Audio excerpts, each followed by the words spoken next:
Season 2 of XDefiant brings a brand new map of Waterfront, and this is a gameplay where I actually got to jump in and a chance to play it, and my initial impressions of it is that it's a solid map. It's a, well, map by numbers. It follows a typical pattern and formula with most of the maps in modern FPS arena games like Call of Duty, especially Halo as well, and now with XDefiant that it's a 3-lane map, that one in the middle, 2 on the outside kind of thing. And also there are some good elevation points, some good power positions to take advantage of on this map.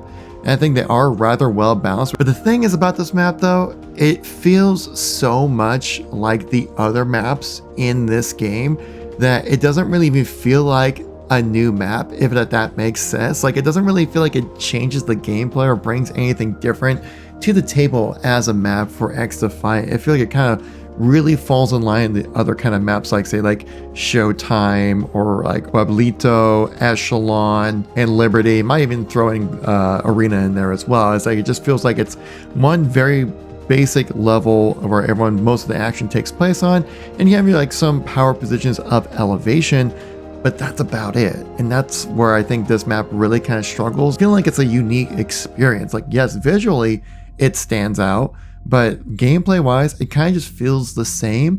You know, the only map really, I think right now for the arena maps, feel like really stands out is probably Attica Heights.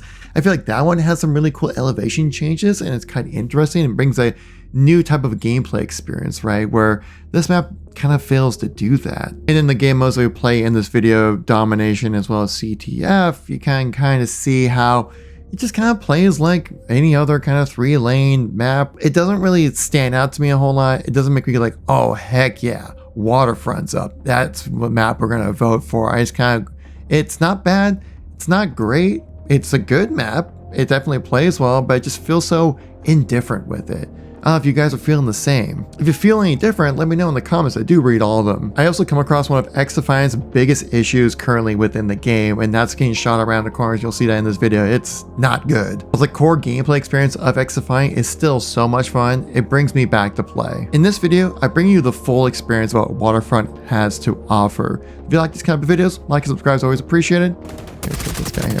There we go. Oh shit. Totally didn't mean to shoot that, but I totally didn't mean to get that kill. Alright, let's get this B flag if we can. A little hurt, but I think we're fine. Little head glitch spot. This works. Oh, there's not enough teammates though. Oh, now my team's Captain B. Look at these guys. So late to this picture. Oh my god, oh god, oh god, oh god, oh god, oh god. There's too many of them. Run it back. Gotta run back a little bit here. Oh, no, no, no. Don't crawl in my face. No face crawlers. We don't want that. I still don't know how to get those face crawlers off my face. Oh, this guy's a COD player, 100%. Oh, but he's not good at it though. That's a problem. This kind of seems like a very typical XDefiant map though, where it has like its points of elevation, but it's not a very elevated map. You know, there's ground floor and there's a little bit elevated ground floor, and that seems to be about it. With a lot of these maps, actually. Oh my god! No! I'm so bad at this. Which, I mean, it helps makes the gameplay a little bit more predictable, a little easier to understand like where the bad guys are coming from, right? To know what your angles of attack are.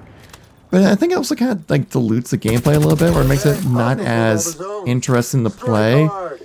Like all the maps in this game, really, I just never really felt like super like excited to play them, or like they don't really like none of them were like, oh, that's the good map, you know. It's not like a Halo game, right? Where like, yeah, some clear, obvious choices of like the best maps in the game, and like they're always like super fun to play. They get some unique elements in them. Damn, dude, oh, they had Camo Boy. And we're switching the Echelon here. Sneaky Camo Lady, as I like to call her. Because our team seems pretty stagnant right now. We need to be able to flank around the backside.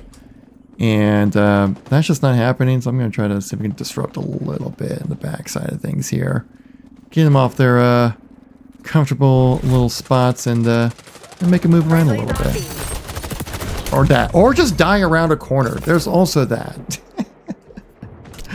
I know that's been a very big point of contention when it comes to this community, is the I guess people call it the desync, lag composition, whatever you want to call it. I keep I keep hitting Z to drop shot, dude. Oh my god, I play too much COD. This should be familiar territory. That was definitely a familiar shot around the corner moment, though.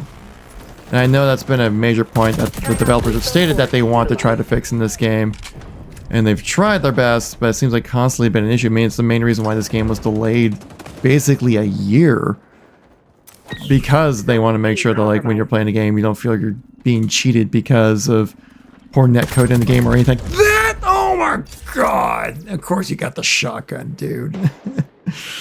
And I heard that's still like a big issue with the game. If it's still persisting this far into the game, dude, like it's gonna be pretty tough to have a player base sticking with the game and being patient, especially like patience when it comes to gamers nowadays. It's thin, dude, because not because like you're like, oh, we're just tired of like bad games or something like that, or you know, our attention spans are nothing, unless as most people like to, you know, claim with this kind of stuff. It's more, I'd say, just that we have so many great options out there nowadays to play that, like, I'm gonna get hit with this damn thing again and I don't know how to get it off. Get it off me, Jesus Christ. Allies on That you know, we just don't want to waste our time with a project. We want to jump in and play the game as it's intended, as you know they expect it to play as. To carry on my point when I was talking about saying players are not looking to jump into a project, and you know that might have flown, you know, 10 years ago or something like that, back when like games launching in a bad state then being patched into a better state was like a new thing, right? Things like Rainbow Six Siege, for example, since we're talking about Ubisoft titles, right? That you know, it's been a common thing within gaming to see this kind of stuff happen, and I think the player patience has become very thin to the point where it's just something that people are just kind of over with at this point. They don't want to deal with that kind of stuff anymore. Oh, I'm kind of far back in the spawn. Okay. Gotta change position here. And so I think with a game like this, right? The direct competitor is Call of Duty, right? Like that's the big game that this game's going up against. Like there's so much influence on it from Call of Duty. I mean, even the former developers of this game are former COD devs as well. And they directly reference that they brought Call of Duty YouTubers in to play the game early and stuff like that, right? So it's definitely their target market. There we go. Gosh, no! No! Dang. Good play there. Hey, my job right there was just like get in the back and just mess things up. Mess up the front lines a little bit. Yeah, when your direct competitor is Call of Duty and you're just not able to provide the quality of game as a Call of Duty, which is an incredible feat to try to accomplish because Call of Duty has just so many resources, so many developers on it, and decades of development on it, that it's been able to be iterative to the point where they're at right now with the franchise, where it's in a pretty good state right now. They're kind of getting back into that state of just kind of rinse and repeating like they were previously before the jetpack era of Call of Duty. And oh, gotta get right there. There we go. I got you too. See if I can maybe rotate a little over here. Hey, buddy. Whoa! No, you don't. Heal up. There we go. Oh, oh, and another one. There we go. Right, we're on a little bit of a streak here, brothers. Look at us. We're it's like we know what we're doing almost here or something. Whatever, they're gonna peek through this wall right here. So I think maybe just some people kind of came across that issue, right, of the game not being as a high quality game as Call of Duty, right? There's definitely some parts of the game that definitely need improvements. Oh, no. Oh, the Streak Brothers. And I think people just kind of found that as a frustration pain point and decided to just move back over to Call of Duty or whatever game they were playing previously. It's a shame because I want to see more competitors to Call of Duty, but it's hard to keep up with that kind of game because, like I said, they have like, what, a new game every year. I think they have close to like 1,000 developers across all the different teams working on a single Call of Duty every single year. Like it's kind of an impossible goal to get to. Oh my god, there's so many of them. Oh, heal! No! I do also feel like this game did miss its window, as in it really had a chance to really pop off last year back when they were doing the beta testing, right? A lot of COD players were saying they were really liking the game and things like that, which is great. Love to see that. But then they had to, take some time out, develop it a little bit more, work on some bugs and stuff like that, which I'm glad they delayed it. You never want to push something out too soon. But maybe, with that extra dev time that they put into it, it might have actually ended up hurting this game more than actually helping. I think the big thing that was really going to help this game succeed was its timing of releasing when Vanguard was out for Call of Duty. That was definitely not an enjoyed Call of Duty game for sure. I'm getting a lot of stuttering here. Jeez. What the heck is going on? Last game was totally fine. This game, it's been weird on me.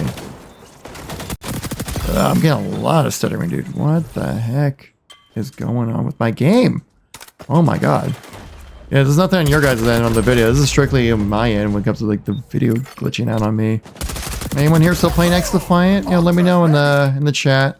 I do read all the comments on this channel, especially since we're a startup. We're building ourselves up to some excellency when it comes to epic gamer YouTube moments. No! Dang, there goes the streak, brothers. So, if you guys want to see some more variety content of just gaming, chill, classic YouTube gaming commentary style, make sure to tap like, subscribe, all that good stuff. You know what to do. I swear sometimes I can hear footsteps like clear as day in this game. Another time, oh god, I keep hitting Z to freaking go prone. This is a problem I don't know if I'll ever be able to kick. Crouch, no! See, like right there, I couldn't hear a footstep would save my life. But other times I'm like, yeah, I clearly hear him around the corner. Though I don't think there is like a dead silence perk in this game. So that's probably a good thing. I think having loud footsteps is more detrimental to gameplay than anything. And, we've seen that happen a lot with Call of Duty, especially with Modern Warfare 3's multiplayer. That with having dead silence as a perk, it's a complete crutch. Like, it's absolutely needed to be able to play that game, for one, because of the skill-based matchmaking and the higher skill level of players you play against, more likely they're wearing headsets and understanding where footstep directional audio cues are coming from and stuff like that. So it's important to have that ability, which I think it's more of an issue of just trying to balance the footsteps better rather than the lack of dead silence or something like that. That's one thing I noticed with Black Ops 6, that the footsteps in that game actually didn't really seem too OP. Like, I was definitely had people creeping up on me in the first week of the beta, and I definitely did not, there definitely was not dead silence in that first week, so I think Black Ops 6 might get those footsteps out, right? But we're talking about XDefiant, man. We're not talking about COD. I think it's more just like, I play a little more Call of Duty than I do XDefiant, so I have, my opinions are a little more well-defined when it comes to that stuff, but it is what it is, I have no idea what my Ultra is. Apparently it's ready. I was feeling it had something to do with healing, since it has a big, like, plus sign health marker on it, Fun little meta techniques again. We run the flag like in Halo, that you miss out, we're just automatically picking up the flag. Or maybe it's just me. Maybe I'm just like a sad Halo kid. I wish more games were like Halo.